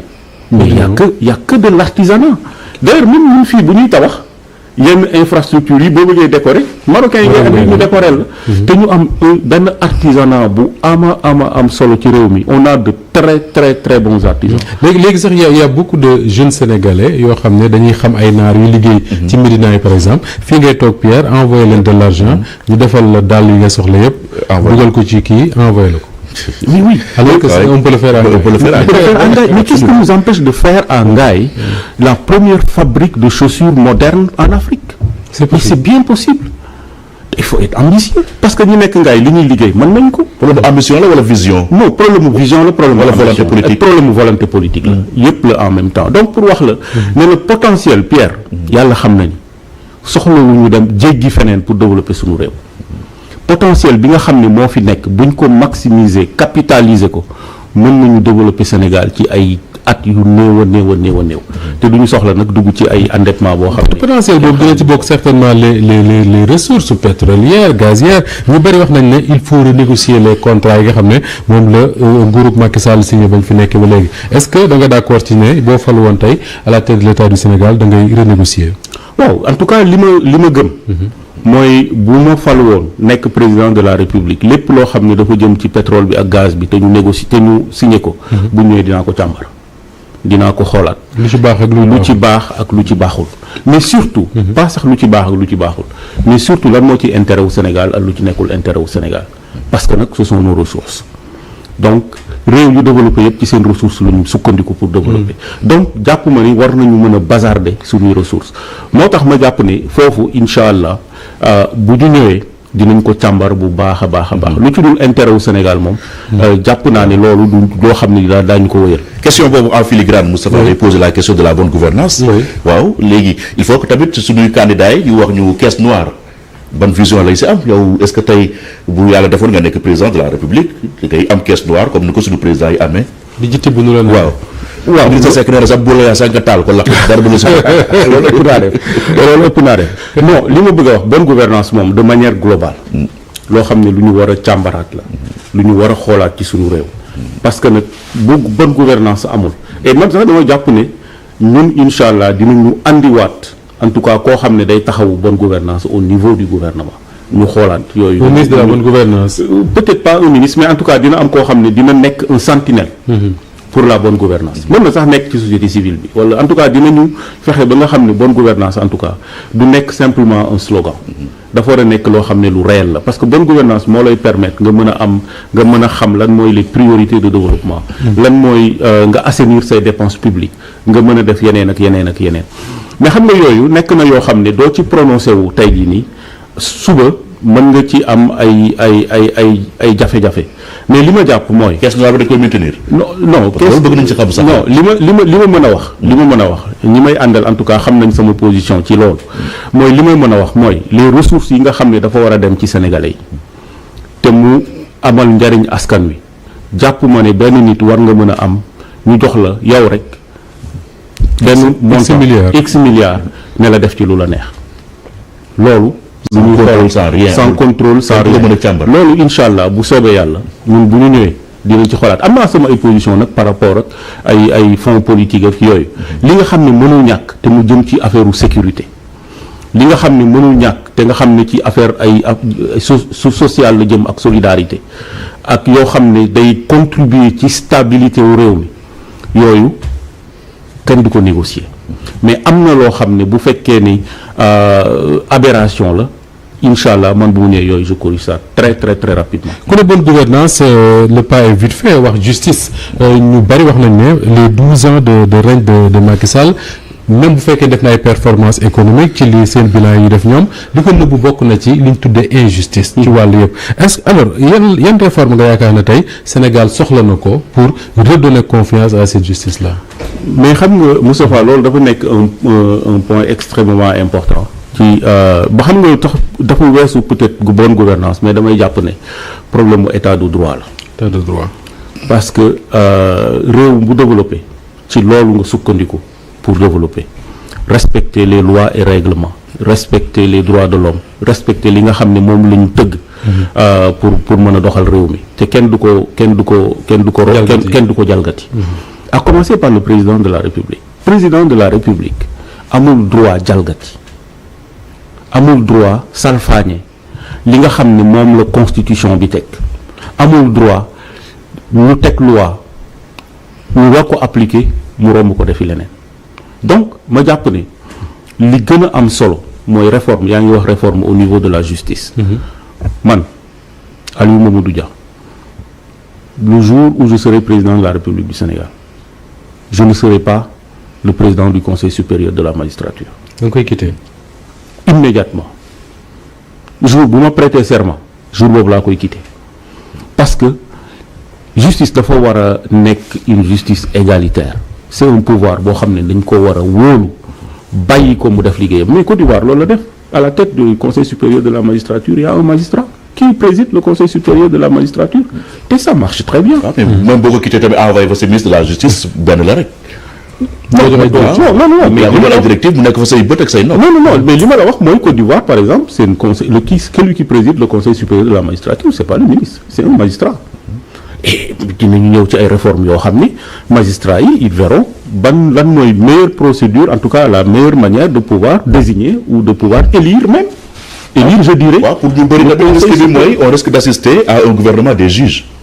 non juges yi ils sont assez des juges trop puissants pour faire ce qu'ils veulent. non mais je pense que juges yi ñi nga xam ne en tout cas ñoom ñoo nekk ci magistrature bi c'est des personnes responsables ñun ni ñu bëggee Sénégal noonu la ñu bëggee Sénégal parce que nag yàlla moo leen tiim aussi donc c'est des personnes de très grande probité ay ñoo xam ne ñii jàpp nañ ne dinañu mën a doxal réew mi ba ku nekkul ci yoon ñu teg la ci yoon ba koo xam ni da nga jalgati da nga jël alalu askan bi da nga def naka sudul noonu ñu laaj la nga justifier man duma làq kenn ñiy liggéey ak man incha allah bu ñu yàlla joxee réew mi ci dëgg ak ci transparence ak ci probité ak ci fulla ak fayda la ñu yoree alalu Sénégal bu ma sénégalais yi wóolu jox ma réew mi képp koo xam ne man wóolu naa la di nga rendre compte ci ni ngay gérer réew mi. gouvernement ñaata ministre nga fas yéene am. en tout cas pas plus de 20 ministres. Macky Sall avait dit 25. pas plus de 20 non Macky Sall moom li mu wax engagé man moom vraiment ça m'engage pas. parce que bëgg wax ni. mais li ma la mën a wax mooy du ñu en tout cas une vingtaine de ministres te li ma gëm mooy vraiment on va bu ñu yàlla dimbalee on va mettre quand même ay ministères yoo xam ne c'est des ministères forts yoo xam ne dinañ régler problème mu sénégalais yi parce que li am solo mooy. tey il faut que ñu réduire le train de vie de l'État loolu ñëpp a koy wax mais aussi dama naan du slogan il faut pouvoir le faire. il faut en faire une réalité. il faut en faire une réalité mais Pierre ñaata agence la ñu am. mais ëpp na 300. bëri na président Macky Sall bu ñu am na yu mu ci supprimé mais après. c'est créé waat yoo xam ni. dëkkee solaat ba mu fees. donc ma jàpp ne loolu et puis agence yi ngay créé dañuy déjà fragiliser say ministères. puisqu'il y a toujours compétition des doublons kii moo war a def lii kii warul def lii kii moo war a def lii non man je pense que loolu yëpp incha allah daañu ko rationaliser agence bu fekkee ne mënul ñàkk en tout cas man benn agence boo xam ne jàpp naa ni yow war nañ la dugal ci benn ministère pour nga def sa liggéey dañ la dugal ci ministère boobu pour nga def sa liggéey convenablement donc il faut ñu rationaliser sunu institution yi parce que xam nga li fragiliser sunu institution mooy cette démultiplication là des directions des agences il y a une compétition il y a une guéguerre entre loolu mooy fragiliser sunu institution ma jàpp nag ni réew li koy doxal mooy des institutions très fortes yoo xam ne day transcender ñi nga xam ne ñoom ñoo fa nekk di liggéey mais ça m'amène aussi à parler de notre administration publique parce que nag ñun ñëpp xam nañ tey jii sunu administration que ni administration boo xam ne la on a des fonctionnaires compétents et très riches des fonctionnaires de qualité des fonctionnaires de qualité ñoo xam ne mën nañu def seen liggéey comme ni mu waree mais li yàq administration bi mooy cette politisation à outrance de notre administration mais xam nga Moustapha est-ce que da nga jàpp ne dafa am fonctionnaire yoo xam ne waruñu politique waaw ci catégorie fonctionnaire waaw parce que am na ñoo xam ne buñ la joxee responsabilité da nga war a sàmm responsabilité boobu parce que looloo ëpp dem ci base di politique moo tax li ma bëggoon wax mooy xam nga bu président de la république ñooy taxaw naan bon sama directeur yi ku gañewul sa gox ma dàq la mais loolu c'est une aberration, c'est la catastrophe parce que contrat de performance bi directeur bi am waru ko am ak président war na ko am peut-être ak président de la République mais pour servir sénégalais yi la war a nekk. li ma mën a gëm en tout cas man li doon gën a jub pour man mooy ni yow directeur nga si tu n'as pas les performances yi nga xam ne moom mooy liggéeyal sénégalais yi bu ñu gis ci seen bopp ci sa liggéey bi ngay liggéey ma dàq la. loolu mën naa ko comprendre. ku deful résultat jóge fi. ku deful résultat jóge fi. te man incha allah. quelles que soient ses performances politiques. non de quelles que soient tes performances politiques puisque du politique moo tax ñu teg la fi. dañu la fi teg parce que dañu jàpp ni da nga am bagage wala mérité nga toog fi te pour ñëw d'ailleurs ci mérite bi. man bu ma nekkee président de la République xam nga lu ma gën a compte le président nomme à tous les postes civils et militaires. loolu moo am ba léegi. moo am ba léegi. mais loolu mooy li bokk ci réforme yi nga xam ne incha allah. qu'est-ce qu'il faudra faire à la place. mais il faut mais attends mais am na directeur yoo xam ne est-ce que président soxla na pour nommer leen. ñu soxla woon. depuis 2012 chaque semaine président Macky Sall nommé ay nit. oui mais Moustapha. mais Moustapha. mais est-ce que soxla président am nga tellement de charges. tellement de priorités tellement de choses à faire ci biir dëkk bi mais même à l'international. mais poste directeur. kuy garde maison de la presse sax président koy nommé. mais c'est aberrant mais poste directeur. mais la moo tax mënuñu def appel à candidature. Sénégalais bu gën a compétent ñu jox la nga liggéey nga nekk ci biti et puis pour wax la capital humain bi nga xam ne am nañ ko à l'étranger ci diaspora bi.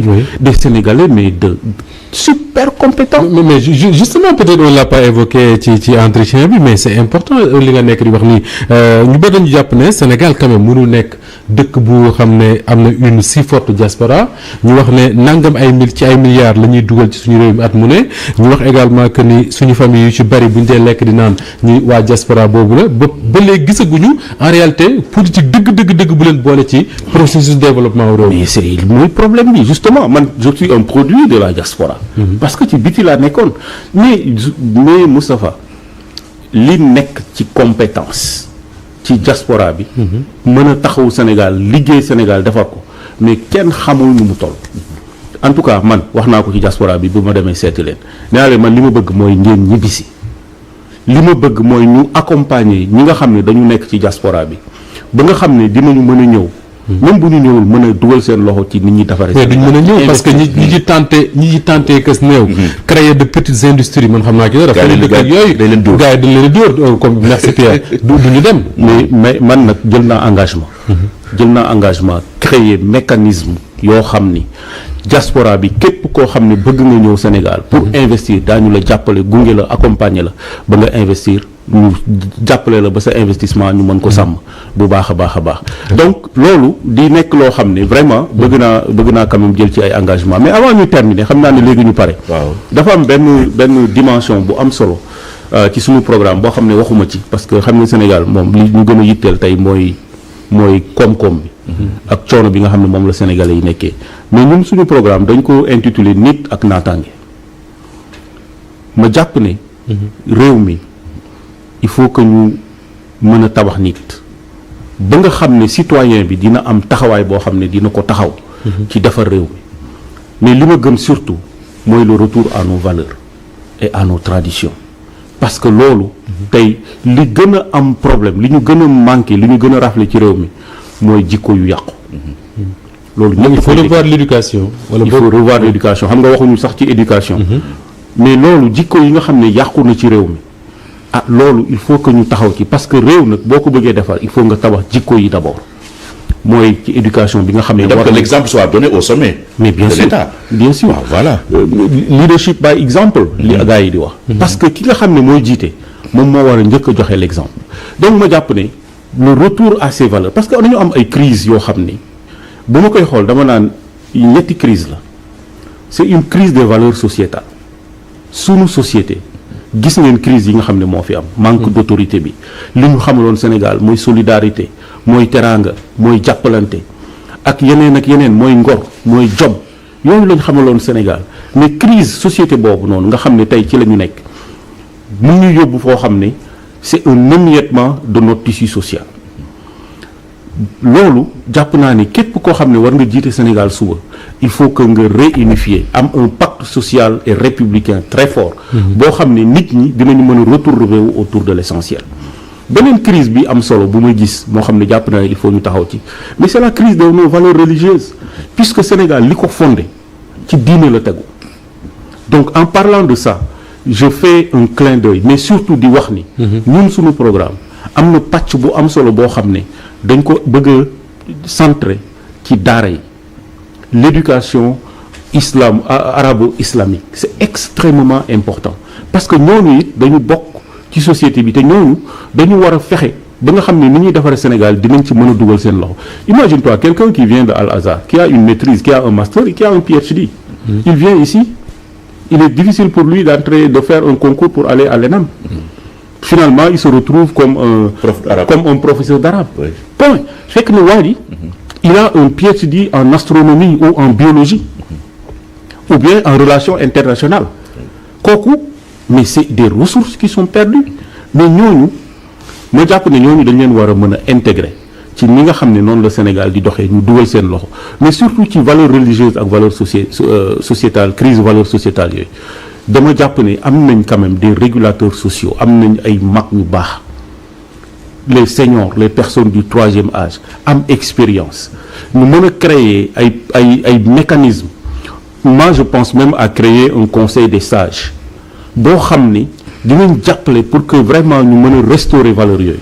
mais bi ci gën a doy waar c'est la crise des valeurs républicaines boobu ñun ñëpp mooy bi ñuy wax justice sànq loolu la ñuy wax mooy li nga xam ne nii mooy citoyenneté bi nga xam ne moom la ñu soxla pour suñu réew pour que réew mi incha allah mën a tegu ci loxo yoo xam ne en tout cas tegu noo xam ne dina am njëriñ. jërëjëf Aliou Mamadou Dia Moustapha on a une vingtaine de minutes waaw pour faire un résumé en français rapidement mesdames et messieurs nous vous rappelons que notre invité grand formant s'appelle Aliou Mamadou Dia il est fonctionnaire international et candidat du PUR à la présidentielle 2024 Moustapha donc je vous Aliou Mamadou Dia bonsoir.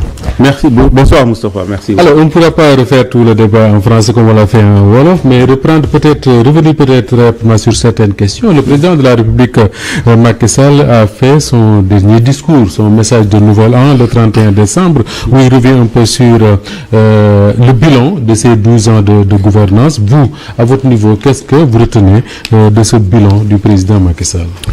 Merci beaucoup. D'abord, je présente mes vœux de meilleure et bonne année à tout le peuple sénégalais. J'ai écouté avec beaucoup d'intérêt le discours du président de la République, mais je me suis rendu compte qu'il a fait un bilan, une superposition de réalisations physiques. Donc, il a parlé d'infrastructures. Par exemple, le président n'a absolument rien dit sur la gouvernance démocratique. Il n'a absolument rien dit sur les problèmes auxquels nous sommes confrontés notamment dans le domaine de l'état de droit.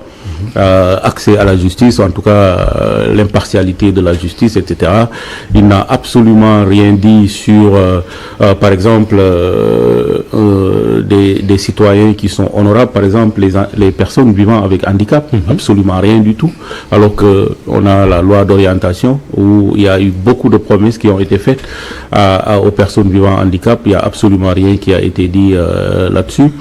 Il n'a absolument rien dit sur mais les jeunes qui prennent les pirogues et qui partent. Il a peut-être prononcé une seule phrase en disant oui, ce sont plutôt les passeurs qui sont responsables. Absolument. Alors qu'en réalité, c'est un véritable problème de gouvernance auquel nous sommes confrontés.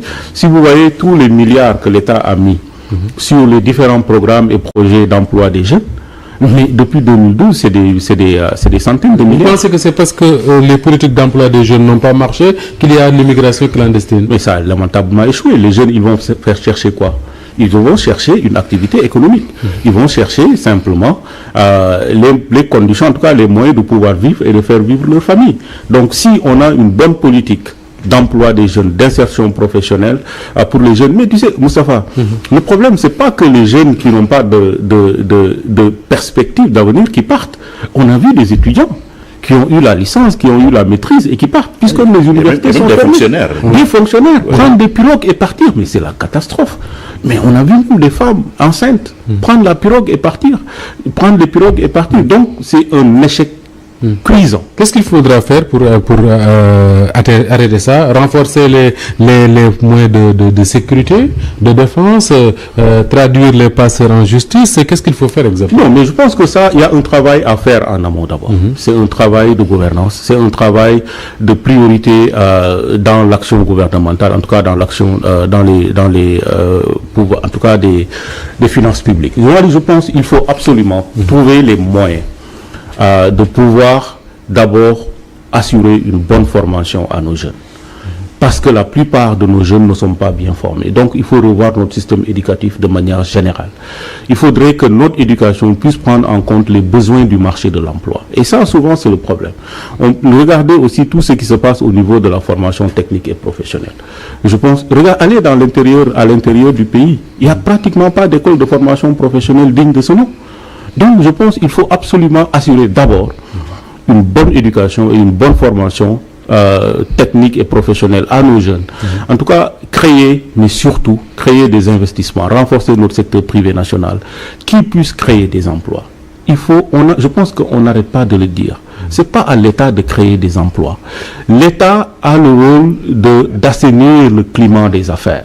Une fois que le climat des affaires est bien assaini, le secteur privé, aussi bien national qu'international, doit pouvoir maintenant apporter des investissements, créer de la valeur, créer de la richesse et créer des emplois pour que les jeunes puissent trouver du travail. Justement, dans ce sens, le président a annoncé le renouvellement du programme Xëyu Ndaw yi d'une valeur de 450 milliards pour 3 ans, avec un objectif de 82 000 emplois jeunes. Est-ce jouable, selon vous? Vous savez, Pierre, le programme Xëyu Ndaw yi, j'y crois pas. Pour la simple raison, je suis allé dans un village qui s'appelle Mbadakhoune, dans le département de Guinguinéo. Et j'ai échangé avec les jeunes, on parlait du Xëyu Ndaw yi d'ailleurs. Ils me disaient, en fait, c'est du pipeau. Les jeunes qui reçoivent, en tout cas qui sont payés, c'est des jeunes qui ne font absolument rien du tout. Qui sont là, qui ne travaillent pas. Il y en a des jeunes que j'ai rencontrés qui me disent, oui, mais monsieur le président, moi, je suis Xëyu Ndaw yi la bokk. Mais à la fin du mois, des fois, madame, nous dormons. C'est pour grossir les chiffres, c'est quoi? C'est pour grossir les chiffres. Donc je pense que ça, les milliards dont on parle, qu'on met dans Xëyu Ndaw yi, si on injecte ces milliards dans la formation technique et professionnelle, former les jeunes pour qu'ils aient un métier, mais surtout favoriser un investissement, en tout cas un essor en tout cas accompagner notre secteur privé national pour que le secteur privé national puisse investir et créer des emplois. Là, en ce moment-là, on pourra injecter. En tout cas, ces jeunes-là pourront trouver du travail très facilement. Donc, moi, je pense que il faudrait qu'on change de priorité. Il faudrait qu'on change d'approche. Parce que il n'est pas possible de développer le Sénégal avec cette saignée que nous avons, où des jeunes prennent des pirogues tous les jours, nuitamment pour partir. Et ça aussi, moi quand je suis allé sur la petite côte ou sur la grande côte, les pêcheurs m'ont dit, mais nous, comme on n'a plus rien à faire, donc du coup, bon, et comme c'est, on s'adonne à n'importe quelle activité. Donc du coup, je pense que c'est un problème de gouvernance de manière générale, sur lequel nous avons besoin de définir et d'avoir de bonnes politiques d'emploi des jeunes, pour qu'on puisse arrêter. Quand le président Macky Sall parle des performances économiques de son régime, de son gouvernement, quand le ministre des Finances en parle, on a l'impression d'avoir un Sénégal quand même où les chiffres sont assez bons. Pierre évoquait tout à l'heure la possibilité d'avoir un taux de croissance à 2 chiffres dès 2024. Et là, on a l'impression que les populations ne sentent pas toujours. Comment se fait-il que malgré les gros investissements faits, malgré le budget qui ne cesse d'augmenter, on ne parvient pas à impacter ça sur la vie de tous les jours des populations? Oui, parce que le développement n'est pas centré sur l'humain, sur le capital humain, c'est tout. Mais Moustapha, quand on parle des milliards qui sont injectés dans l'emploi des jeunes, moi je suis sûr et certain que vous connaissez beaucoup de jeunes dans votre quartier qui ne travaillent pas, plus que de jeunes qui travaillent. Forcément. Les gens, à chaque fois, on voit plus de gens qui ne travaillent pas que des jeunes qui travaillent. Regardez les jeunes qui sont dans les tchak-tchak. Mais tout le monde est là-dedans. Allez un peu à l'intérieur du pays, les jeunes qui sont dans les Jakarta, ils n'ont que ça à faire. Il n'y a absolument rien d'autre. Donc quand on parle d'indicateurs, le taux de chômage est peut-être, d'après leurs chiffres, à 23, 25, 22, 23%. Avec Ablaouad, c'était autour de 12%, je pense. Maintenant on est à 23%, mais moi je suis sûr que les chiffres, les indicateurs réels sur le taux de chômage, on est à plus de 30%. Les jeunes ne travaillent pas. Moi, en tout cas, j'en connais pas beaucoup qui travaillent. Le travail qu'ils font, c'est un travail de taba-taba, comme précaire. Justement, ce taba-taba-là, ce travail précaire-là fait que beaucoup de jeunes viennent à Dakar s'ils ne prennent pas les pirogues pour aller en Espagne. Qu'est-ce qu'il faut faire pour que justement ces jeunes Sénégalais qui s'activent dans l'agriculture, par exemple, puissent être fixés dans leur zone pour qu'ils ne viennent pas à Dakar?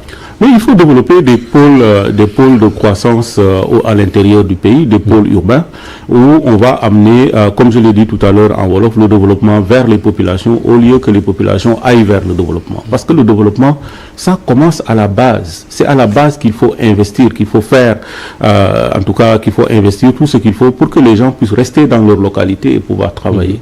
Mais tant qu'on ne fera pas ça, évidemment, les gens, ils travaillent 3 mois de l'année. Pendant l'hivernage, après l'hivernage, ils sont obligés d'aller en ville. Comment amener ce développement vers les populations? Oui, il faut investir localement. Il faut créer des industries au niveau local, il faut créer des unités de transformation au niveau local, il faut valoriser le capital naturel qu'on a au niveau local, même le tourisme.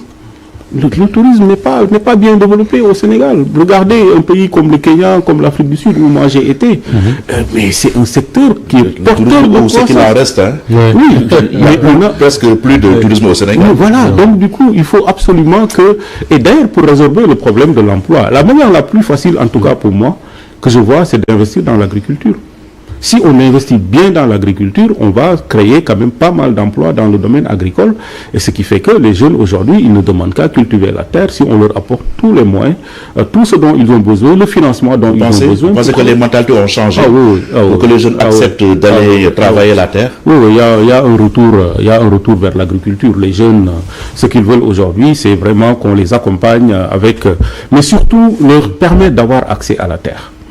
Mais surtout leur apporter, moderniser notre agriculture. C'est évidemment, les jeunes ne vont pas aller prendre comme on dit chez nous, des LR pour l'agriculture, pour cultiver. Si vous le demandez à un jeune de faire ça, il le fera une année, ensuite il va partir. Mais s'il y a tout ce qu'il faut dans le domaine de l'agriculture, la modernisation, la mécanisation et tout ça, leur permet de s'organiser en coopérative avec des moyens assez conséquents de financement. C'est ce que le gouvernement de Macky Sall a tenté avec le PRODAC, par exemple. Oui, mais le PRODAC, on connaît tous ce que le PRODAC a produit. Non, moi je pense qu'il faut quand même une bonne politique sur l'emploi des jeunes qui est axée sur l'agriculture, en tout cas sur notre secteur primaire. Ça permet déjà, mais surtout, inciter notre secteur privé national à investir dans notre agriculture. Et ça, c'est important. Et c'est seulement comme ça qu'on va certainement pouvoir résorber un peu le gap qu'il y a sur l'emploi des jeunes. Mais ce dont je suis convaincu, c'est qu'il faut absolument que nos jeunes soient bien formés. D'accord. En parlant d'infrastructure, le chef de l'État a insisté dans son discours de Nouvel An sur tout ce qui a été fait à Dakar pour faciliter la circulation des personnes et des biens. La ville de Diamniadio, il a cité le stade Abdoulaye Wade construite dans cette nouvelle ville. Vous dites que Diamniadio n'est pas la solution. Diamniadio n'est pas la solution. Au contraire, Diamniadio crée plus de problèmes. Regardez les embouteillages qu'il y a sur l'autoroute à péage. Essayez d'aller à l'aéroport prendre votre vol. Si vous avez un vol de 20 heures, si vous ne partez pas à 15 heures, vous ratez votre vol. Vous ne pouvez pas vous permettre de dire, bon, je vais arriver à l'aéroport 2 heures avant mon vol. Bientôt, le terre sera jusqu'à Dias, donc ce problème pourrait être réglé. Bon, j'espère. Mais en tout cas, les gros investissements qui ont été faits, pour moi, 90% des investissements de ce gouvernement ont été faits sur 30 km de notre territoire national. Mais ce qui a été injecté comme ressources dans le TR, mais on aurait pu utiliser ça pour revitaliser notre chemin de fer, qui a beaucoup plus d'impact sur le plan économique de notre pays qu'un TR de 30 km. Je me dis, c'est simplement une question de bon sens, quoi. Évidemment, oui, il faut peut-être assurer un transport pour la population de Dakar, mais il faut aussi avoir en tête et à l'esprit qu'il y a des Sénégalais qui vivent à l'intérieur du Sénégal qui ne sont pas pris en compte par les programmes, par les, je sais pas, les milliers de milliards qui ont été investis sur la presqu'île du Cap-Vert. Alors, on ne peut pas parler d'équité territoriale quand on met 90% de ces investissements sur une partie du territoire national. Donc ça, il faut absolument qu'on corrige cela. Et nous allons corriger cela. Donc, il faut qu'il y ait une réelle volonté de diriger de nouveaux pôles urbains à l'intérieur du pays. Tout à l'heure, en Wolof, je vous ai parlé un peu de ce que nous pensons faire. Mais surtout, délocaliser la capitale. Créer une nouvelle capitale à l'intérieur du Sénégal. Il ne faut pas que les gens me disent oui, mais Monsieur le Président, il fait chaud à l'intérieur du pays. C'est ce qu'il dit, c'est ce que j'allais dire. Certaines zones sont hostiles. Non, il n'y a pas de zone hostile. Il n'y a pas de commodité nécessaire. Non, je ne suis pas d'accord. Il n'y a pas de zone hostile, justement. Il n'y a pas de plage. Mais moi, je vous ai dit, j'ai travaillé à Abuja pendant 3 ans. À Abuja, il fait minimum 40 degrés pratiquement toute l'année. Il fait chaud à Abuja. Oui, il fait excessivement chaud à Abuja. Et c'est l'une des plus belles capitales en Afrique. Mais, Moustapha, vous allez à Dubaï. Oui. Dubaï, il fait quoi? Il fait 45 degrés à l'ombre. Et c'est la plus belle ville du monde. Donc, il n'y a pas de climat hostile. Non. Si dans la volonté de faire une nouvelle capitale à l'intérieur du pays, nous y amènerons toutes les commodités qu'il faut. Nous ferons en sorte que les Sénégalais aient le plaisir de s'y rendre et d'aller y vivre. Même si c'est à Bambey. Même si c'est à Bambey. Oui, Bambey, c'est une belle ville. Pourquoi pas? Pourquoi pas? Moi, j'aime la ville de Bambey. Mais en tout cas, nous, quand on viendra aux affaires, nous allons faire une étude sérieuse avec les Sénégalais. Ensemble, nous déciderons de l'endroit idéal pour faire une nouvelle capitale pour le Sénégal. Rapidement, il nous reste très peu de temps. Nous allons aborder quelques questions d'actualité. D'abord, l'actualité vous concernant, c'est l'étape des parrainages que vous avez franchi cet après-midi. Il y avait eu un suspense plus ou moins long. Maintenant, il vous reste quelques formalités à faire pour passer complètement cette étape-là. Quel est aujourd'hui le sentiment dominant chez vous? Le soulagement ou bien le sentiment du devoir accompli? Non, le devoir n'est pas encore accompli. Il reste encore du chemin. Il reste encore du boulot à faire. Oui. Mais je vous assure que nous ferons le boulot, Inch'Allah. Mais évidemment, nous sommes très, très satisfaits. Bon, on a suivi un peu comment on dit, le processus de validation ici. J'étais dans les locaux de Walfadjri. Donc, je peux dire que... On a vu le stress du candidat. Voilà, vous avez vu le stress et tout ça. Mais je pense que Walfadjri nous a porté chance. C'est pas un hasard qu'on soit venu ici à 16h et qu'on est resté jusqu'à 19h en attendant qu'on ait les résultats pour pouvoir commencer l'émission. Donc, du coup, c'est un sentiment, oui, de soulagement dans un premier temps parce que, bon, évidemment, comme le rythme d'invalidation est assez soutenu, oui. Ces derniers jours. C'est 4 candidats qui sont passés. Voilà. Donc du coup, mais bon, nous on était quand même confiants parce que bon, comme vous savez, le PUR quand même c'est une machine électorale. Nous avons l'habitude d'aller à des échéances électorales. On le fait depuis 2019 et on n'a jamais eu de problème de parrainage. Évidemment, on était confiants. Mais bon, malgré qu'on soit confiant, on a toujours quelques petites appréhensions en se disant bon, peut-être que... Mais Dieu merci, ça s'est très bien passé. Et je voudrais en profiter d'ailleurs pour remercier tous nos jeunes, les jeunes militants du PUR qui ont abattu un travail extraordinaire pour nous avoir permis de franchir le cap. Ils ont fait leur boulot. Alors, je leur avais promis une surprise. Inch'Allah, les jours à venir, je leur donnerai leur surprise. Je suis très fier du travail qu'ils ont fait. Donc, j'appelle maintenant à une mobilisation générale de tous les militants pour les étapes à venir. Alors, le fonctionnaire international que vous êtes, là vous vous engagez en politique. Au Sénégal, l'espace politique est considéré comme un espace de gladiateurs. On parle même de mare au crocodile. Est-ce qu'il ne vous arrive pas de vous arracher le peu de cheveux que vous avez en vous disant mais qu'est-ce que je suis venu faire dans cette galère-là? Non, c'est pas une galère, c'est pour servir le pays. Donc, quand il s'agit de servir notre pays, il ne peut y avoir de galère. C'est plus, ça nous dope d'ailleurs, parce que le simple fait de savoir qu'on se réveille pour aller rencontrer les Sénégalais, discuter avec eux de l'avenir de notre pays. Je pense que ça, c'est déjà un encouragement important. Mais bon, c'est pas une galère. Mais seulement ce que je veux dire, c'est que nous, en tout cas, on n'a pas envie de faire la politique comme ça se fait, de manière traditionnelle. Nous avons envie de faire une politique qui est basée sur la morale et sur l'éthique. Et ça, c'est quand même quelque chose de très important. Quoi qu'on dira, quoi qu'on fera avec les Sénégalais, ça va être basé sur la vérité. Et j'ai l'habitude de dire, d'ailleurs, en tout cas moi, Aliou Mamadou Dia, je ne dirai que la vérité, toute la vérité et rien que la vérité aux Sénégalais. Parce que je sais que c'est comme ça que j'ai été élevé. C'est pas la politique qui va changer ma nature. C'est pas la politique qui va changer ma manière d'interagir avec mes concitoyens. Je le dirai toujours la vérité. Quand c'est difficile, on dira que c'est difficile. Et puis ensemble, on trouvera une solution. Parce que le problème, c'est qu'ensemble, le Sénégal ne se fera pas seulement par un gouvernement et un président de la République. Il faut que l'ensemble des Sénégalais puissent mettre leurs mains, puissent contribuer à l'effort de développement de notre pays. Et pour ça, je parle des Sénégalais qui vivent ici au Sénégal, mais aussi de nos compatriotes qui vivent dans la diaspora. Nous avons un capital humain extraordinaire au sein de notre diaspora. On a les meilleurs médecins, on a les meilleurs ingénieurs en télécom, les meilleurs ingénieurs en informatique. On a des jeunes Sénégalais qui travaillent dans le Silicon Valley. Ils travaillent dans... Et la plupart souhaitent revenir au Bercail. Et dont la plupart veulent revenir. Aller dans les universités américaines. Il y a des d'éminents professeurs, des Sénégalais qui enseignent dans ces universités. Nous, on a un ami qui enseigne à l'université de Boston. Donc, pour vous dire, et lui, c'est un exemple parmi tant d'autres. Aller dans les institutions internationales, aller à la Banque mondiale. Et comment les inciter à revenir? Mais il faut trouver les moyens de les faire revenir. En tout cas, moi, je le tendrai la main et je mettrai tout mon possible pour que, en tout cas, même s'ils ne reviennent pas, définitivement, et je suis sûr, 90% de nos compatriotes qui vivent dans la diaspora et qui sont dans des positions stratégiques, en tout cas, ont envie de revenir pour travailler, pour contribuer à l'effort de développement de notre pays.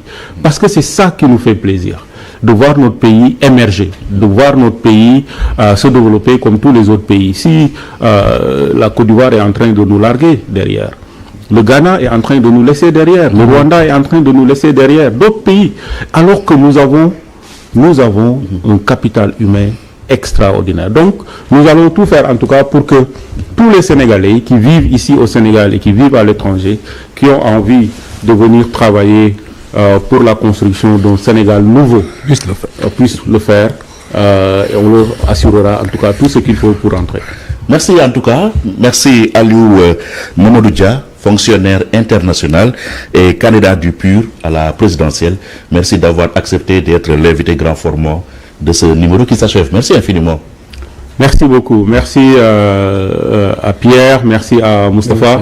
Ça a été un immense plaisir pour moi, en tout cas, de venir sur ce plateau de Walfadjri. J'espère que nous aurons l'occasion de se retrouver pour encore parler des problèmes du Sénégal et des problèmes des Sénégalais. Je dis bonsoir à tout le monde et je vous souhaite une très bonne soirée. Merci bien. Moustapha, merci. Merci à vous, Pierre. L'intérim, je pense, prend fin. Il reste encore quelques numéros, on verra. On verra avec les dispositions du CNRA s'il sera possible de faire quelques numéros avant le début de la pré-campagne, comme on dit. Absolument. Et signaler le retour de l'émission Balance aussi. Absolument, qui revient juste après nous. Voilà, merci. Mesdames et messieurs, merci de nous avoir suivis. Rendez-vous la semaine prochaine. Au revoir, si le général le veut bien.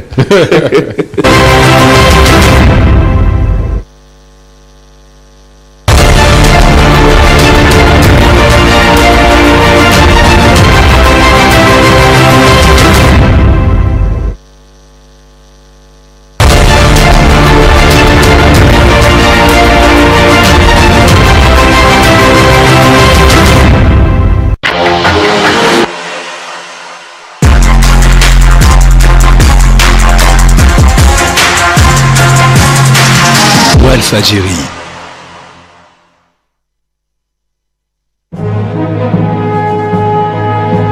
Balance is back. Balance di seen émission bi waxtaanee lépp lu jëm ci wàllu yoon dellusiwaat na ci Walfadjri TV. at mu bees mi di 2024 Balance dina dellusiwaat ak ay feem yu bees ñu koy tàmbali talaata ñaari fan ci weeru janvier 2024 balance di tàmbali ngir dikkaat ak yéen ci xew-xewu yoon yi nga xam ne jot na am ci atum 2023 bi lépp loo xam ne xew-xew la woon ci wàllu yoon te fësoon ci atum 2023 bi balance dina ko waxtaanee talaata jii di ñëw yemook ñaari fan ci weeru janvier 2024 waaye itam balance dina dikkaat ak yéen ni mu ko baaxoo di defee ñaari at yi ñu génn ren di ñetteeli at bi balance fas yéene fësal juge bi nga xam ne moom la ñu gën a ràññee ci atum 2023 noonu la ko fas yéene defee ci procureur bi ñu gën a ràññee ci atum 2023 avocat bi ñu gën a ràññee prison bi ñu gën a ràññee prisonniers yi ñu gën a ràññee ba ci enquête kat bi ñu gën a ràññee rawatina nag homme de tenue bi ñu gën a ràññee ci atum 2023 bi waaye balance nee na du yem foofu ndax da koy jeexale ak dossier bi nga xam ne moom moo gënoon a fës ci atum 2023 bi kon mbokki téléspectateurs yi seen émission balance yegg si waat na rendez-vous talaata ji di ñëw lay doon ñaari fan ci weeru janvier 2024 li ko dalee 21h ba jàpp 23h en direct lay doon ci seen Walfadjri TV Facebook ak ci YouTube bi kon mbokk téléspectateurs yi li ngeen doon xaar yéen ñëpp yegg si waat na ci at mu bees mi muy seen émission balance ngalawaay bu ko kenn wute